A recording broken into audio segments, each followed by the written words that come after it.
Hi friends, சேர்ந்து படிக்கலாமா? இன்றைக்கி யாரை பற்றி பார்க்க போகிறோன்னா காயிதே மில்லத். டாபிக் வைஸ் பார்த்துட்டு இருக்கோம். இன்றைக்கி காயிதே மில்லத்தை பற்றி பார்க்க போகிறோம். ஃபஸ்ட்டு கொஷின், கண்ணியமிகு தலைவர் என அழைக்கப்பட்டவர் யார்?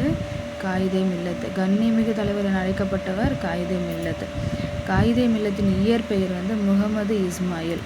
காயிதே மில்லத்தின் இயற்பெயர் முகமது இஸ்மாயில். இவரை காயிதே மில்லத் என அன்போடு அழைத்தவர் யாருன்னா மக்கள் தான் சொல்கிறாங்க. இவரை காயிதே மில்லத் என அன்போடு அழைத்தவர்கள் யாருன்னா மக்கள். காயிதே மில்லத் என்னும் அரபு சொல்லின் பொருள் எதுனா சமுதாய வழிகாட்டி. காயிதே மில்லத்துடைய அரபு சொல்லுடைய பொருள் என்னன்னா சமுதாய வழிகாட்டி. காயிதே மில்லத் 1946 முதல் 1952 வரை அப்போதைய சென்னை மாகாண சட்டமன்ற உறுப்பினராக இருந்து சிறப்பாக பணியாற்றியவர் யாருன்னா நம்முடைய காயிதே மில்லத். மாகாண சட்டமன்ற உறுப்பினராக அப்போ இருந்திருக்காங்க. எப்போனா 1946 1952 வரைக்கும். அடுத்த கொஷின், இந்திய அரசியலமைப்பு உருவாக்க குழு உறுப்பினராகவும் பணியாற்றினார். இந்திய அரசியலமைப்பு உருவாக்க குழு உறுப்பினராகவும் பணியாற்றினார் அப்படின்றாங்க. 7வது கொஷின், இந்தியா விடுதலை பெற்ற பின் மாநிலங்களவை உறுப்பினர், மக்களவை உறுப்பினர் என பல பொறுப்புகளில் இருந்து மக்களுக்காக தொண்டு செய்தவர் யாருன்னா காயிதே மில்லத் அவர்கள். இந்தியா விடுதலை பெற்ற பின், அதாவது இந்தியா விடுதலை பெற்றதுக்கு அப்புறம் மாநிலங்களவை உறுப்பினர், மக்களவை உறுப்பினர் என பல பொறுப்புகளில் இருந்து மக்களுக்கு தொண்டு செய்தார். தமிழக அரசியல் வானியல் கல்வியிருந்த காரிருளை அகற்றவந்த ஒளிக்கதிராய் அப்படின்னு சொன்னதுன்னா காயிதே மில்லத். தமிழக அரசியல் வானில் கல்வியிருந்த காரிருளை அகற்றவந்த ஒளிக்கதிராய் இருந்தது காயிதே மில்லத். இந்த கொஷின் கேட்பாங்க. சொன்னது யாருன்னா முகமது இஸ்மாயில் அவர்கள் திகழ்கிறார் என்று கூறியவர் யாருன்னா அறிஞர் அண்ணா. காயிதே மில்லத் அப்படின்னு யார் சொல்கிறாங்க? முகமது இஸ்மாயில் அவர்கள் திகழ்கிறார். அந்த மாதிரி கூறுனது யார் அப்படின்னா அறிஞர் அண்ணா சொல்லியிருக்காங்க. அதாவது இப்படிப்பட்ட தலைவர் கிடைப்பது அரிது, அவர் நல்ல உத்தமமான மனிதர் என்று காயிதே மில்லத்தை பாராட்டியவர் யாருன்னா தந்தை பெரியார். என்ன சொல்லியிருக்காங்க? தமிழக அரசியல் வானில் கல்வியிருந்த காரிருளை அகற்ற வந்த ஒளிக்கதிராய் அப்படின்னு காயிதே மில்லத்தை முகமது இஸ்மாயில் அவர்கள் திகழ்கிறாரு. அதை யார் கூறினாங்க அப்படின்னா அறிஞர் அண்ணா. இப்படிப்பட்ட தலைவர் கிடைப்பது அரிது, அவர் ஒரு நல்ல உத்தமமான மனிதர். காயிதே மில்லத்தை யார் பாராட்டினாங்க? தந்தை பெரியார் அவர்கள் பாராட்டுவாங்க. கல்வி ஒன்றுதான் ஒட்டுமொத்த சமூக வளர்ச்சிக்கு உறுதுணையாக இருக்கும் என்று எண்ணியவர் யாருன்னா காயிதே மில்லத். கல்வி ஒன்றுதான் ஒட்டுமொத்த சமுதாய வளர்ச்சிக்கு உறுதுணையாக இருக்கும் என்று எண்ணியவர் யாருன்னா காயிதே மில்லத். 11வது கொஷின், கல்வி மிகுந்திடில் கழிந்திடும் மடமை என்ற முதுமொழிக்கு ஏற்ப கல்வி நிறுவனங்களை உருவாக்க நினைத்தவர் யார் அப்படின்னா காயிதே மில்லத். நினைத்தவர் யார்? காயிதே மில்லத். காயிதே மில்லத் தொடங்கிய கல்வி நிறுவனங்கள் எங்கன்னா திருச்சி ஜமால் முகமது கல்லூரி, கேரளாவில் இஃப்ரக் கல்லூரி, பரூக் கல்லூரி. அது காயிதே மில்லத் தொடங்கிய கல்வி நிறுவனங்கள் எதுன்னு கேட்குறாங்க. திருச்சி ஜமால் முகமது கல்லூரி கேரளாவில் இருக்குது. அது என்னென்னா பரூக் கல்லூரி அப்படின்னு சொல்கிறாங்க. அடுத்தது 13வது கொஷின். 13வது கொஷின், காயிதே மில்லத் சிறந்த தொழில்துறை அறிவு பெற்றிருந்தார். காயிதே மில்லத் சிறந்த தொழில்துறை அறிவு பெற்றிருந்தார். இந்திய நாட்டின் கனிம வளம் பற்றி நாடாளுமன்றத்தில் எடுத்துரைத்தவர் யாருன்னா காயிதே மில்லத். இதனால் இந்திய அரசு கனிம வளங்களை பயன்படுத்தும் பல்வேறு திட்டங்களை நடைமுறைப்படுத்துது.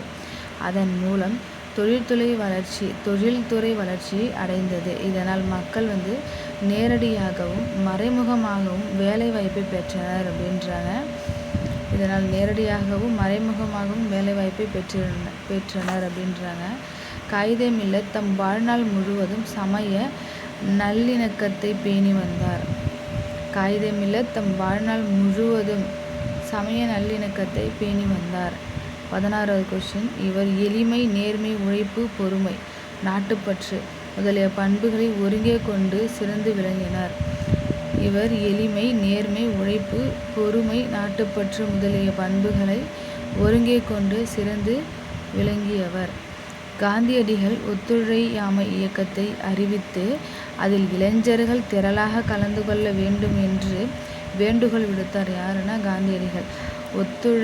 ஒத்துழையாமை இயக்கத்தில் இளைஞர்கள் தான் திரளாக வரணும் அப்படின்னு வேண்டுகோள் விடுக்கிறாரு. காந்தியடிகள் வேண்டுகோளை ஏற்று திருச்சி தூய வாழனார் என்ன பண்ணாங்கன்னா, கல்லூரியில் பயின்ற காயிதே மில்லத் தமது கல்வியை விட நாட்டின் விடுதலையே மேலானது என்று எண்ணி அந்த ஒத்துழையாமை இயக்கத்தில் கலந்து கொண்டார். யார் அப்படின்னா காயிதே மில்லத். அவர்கள் பிற்காலத்தில் மிகப்பெரிய அரசியல் தலைவராக வளர்ந்தார். காயிதே மில்லத் பொது நிகழ்ச்சிகளில் கலந்து கொள்வதற்கு தனி மகிழுந்தில் செல்ல மாட்டாங்க. தொடர்வண்டி, பேருந்து இந்த மாதிரி தான் போவாங்க. பொது போக்குவரத்தில் தான் அந்த ஊர்திகளை தான் பயன்படுத்துவாங்க அப்படின்னு சொல்கிறாங்க. அவர் சார்ந்திருந்த இயக்கத்தின் சார்பாக அவருக்கு மகிழுந்தும் பெரும் தொகையும் என்ன பண்ணாங்க, பரிசளிக்கப்பட்டன. அவற்றை தாம் தொடங்கி வைத்த கல்லூரியில் பயன்பாட்டிற்கே அளித்து விட்டார். அதையும் கல்லூரிக்கு அளித்து விட்டார். தம் ஒரு மகனின் திருமணத்தை மணக்கொடை பெறாமல் எளிமையான முறையில் நடத்தியவர் யார்? காயிதே மில்லத் தான். அவங்களுடைய ஒரே மகனுடைய திருமணத்தை என்ன பண்ணாங்க, நன்கொடை பெறாமல் எளிமையான முறையில் நடத்தினார். மணக்கொடை வாங்கும் திருமணத்தில் கலந்து கொள்ளவே மாட்டாங்க. யாருன்னா காயிதே மில்லத் கலந்து கொள்ள மாட்டார். வெளிப்படையாக அறிவித்தார், வேண்டாம், இது நான் தனிப்பட்ட முறையில் அனுப்பும் கடிதம். அதற்கு இயக்க பணத்தில் இருந்து வாங்கப்பட்ட அஞ்சல் தலைகளை பயன்படுத்துவது முறையாகாது என்று காயிதே மில்லத் கூறினார். இது அவருடைய நேர்மையை வெளிப்படுத்துகிறது. இந்தியா விடுதலை பெற்ற பிறகு நாட்டின் ஆட்சி மொழியை தேர்வு செய்வது தொடர்பான கூட்டத்தில் காயிதே மில்லத் அவர்களுடைய கருத்து என்னன்னு கேட்குறாங்க. 25 கொஸ்டின். கருத்து என்னன்னா, பழமையான மொழிகளிலே ஒன்றைத்தான் ஆட்சி மொழி ஆக்க வேண்டும். இந்த கொஸ்டின் வந்திருக்கு. பழமையான மொழிகளிலே ஒன்றைத்தான் ஆட்சி மொழியாக்க வேண்டும், அது தமிழ் மொழி அப்படின்றாங்க. தமிழ் மொழி தான் என்று உறுதியாக சொல்வேன் அப்படின்றாங்க. இன்னமும் விரிவாக சொல்ல வேண்டும் என்றால் திராவிட மொழிகள் இந்த மண்ணிலே முதலாக பேசப்பட்ட மொழிகள் அப்படின்னு சொல்கிறாங்க. மிகவும் இலக்கிய செறிவு கொண்ட தமிழ் மொழி தான் மிக பழமையான மொழி அப்படின்றாங்க. எனவே தமிழ் மொழி நாட்டின் ஆட்சி மொழியாக அறிவிக்க நேரம் எது அப்படின்னு கேட்குறாங்க. காயிதே மில்லத் குறிப்பிடுகிறார். அடுத்தது 26வது கொஸ்டின். இந்தியாவுக்கும் சீனாவுக்கும் இடையே 1962 போர் அவர் நடந்தது. அப்போது என்ன பண்ணாங்கன்னா, காயிதே மில்லத் அவர்கள் தனது ஒரே மகனை போர் முனைக்கு அனுப்ப ஆயத்தமாக இருப்பதாக தெரிவித்து அன்றைய முதன்மை அமைச்சர் ஜவஹர்லால் நேரு அவர்களுக்கு கடிதம் எழுதினார். இப்போ விஜய் இருக்காரு, அப்போ ஜவஹர்லால் நேரு இருந்தாங்க. அவங்களுக்கு ஒரு கடிதம் எழுதுகிறாங்க.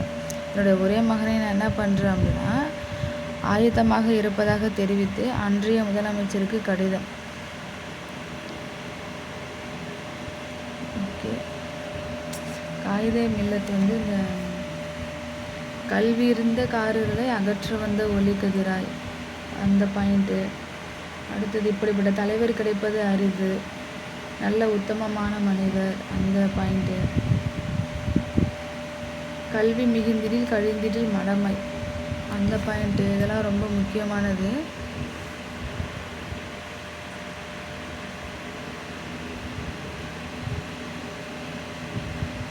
அப்புறம் இந்த மணக்கொடை வாங்கும் திருமணத்தில் அவர் கலந்து கொள்ள மாட்டார். தன்னுடைய மகனுக்கு என்ன பண்ணார், எளிமையான முறையில் தான் கல்யாணம் செஞ்சு வச்சாங்க அப்படின்னு சொல்கிறாங்க.